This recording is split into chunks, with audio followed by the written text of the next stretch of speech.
മുഖ്യമന്ത്രിയുടെ ദുരിതാശ്വാസ നിധിയിലേക്ക് പണം നൽകുന്നതിനെതിരായ KPCC അധ്യക്ഷന്റെ പരാമർശങ്ങളെ തള്ളി VD സതീശൻ എല്ലാവരും മുഖ്യമന്ത്രിയുടെ ദുരിതാശ്വാസ നിധിയിലേക്ക് പണം നൽകണം, സർക്കാരിനെ വിമർശിക്കുന്നതിലൂടെ ദുരന്തത്തിൽ BJP രാഷ്ട്രീയം കലർത്തുകയാണ് എന്നും VD സതീശൻ ആരോപിച്ചു. ദുരിതബാധിതർക്കായി KPCC 100 വീട് വെച്ച് നൽകുമെന്നും പ്രതിപക്ഷ നേതാവ് പറഞ്ഞു. സർക്കാർ സംവിധാനങ്ങളെ വിമർശിക്കേണ്ട സമയമല്ല ഇതെന്നായിരുന്നു പ്രതിപക്ഷ നേതാവിന്റെ നിലപാട്. മറിച്ച് സഹായിക്കുകയാണ് വേണ്ടതെന്നും VD സതീശൻ പറഞ്ഞു. ഞങ്ങളാരും അതിനോട് യോജിക്കുന്നില്ല. പക്ഷേ ദുരിതാശ്വാസ അതങ്ങനെ പറയാൻ ആളുകൾ കാരണം ഈ കഴിഞ്ഞ പ്രാവശ്യത്തെ ഈ 2018 പ്രളയമാണ്.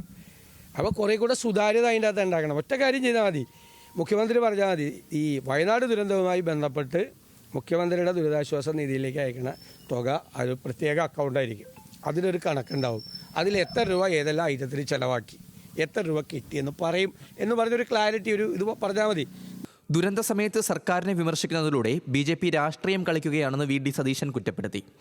വയനാട് ഉരുൾപൊട്ടൽ ദേശീയ ദുരന്തമായി കേന്ദ്ര സർക്കാർ പ്രഖ്യാപിക്കാത്തത് എന്തുകൊണ്ടാണെന്നറിയില്ല.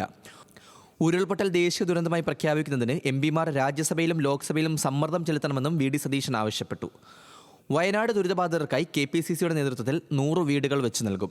സർക്കാർ ഭൂമി നൽകിയാൽ അതിൽ വീട് നിർമ്മിക്കും, ഇല്ലെങ്കിൽ സ്ഥലം വാങ്ങി വീട് വെച്ച് നൽകുമെന്നും VD സതീശൻ അറിയിച്ചു.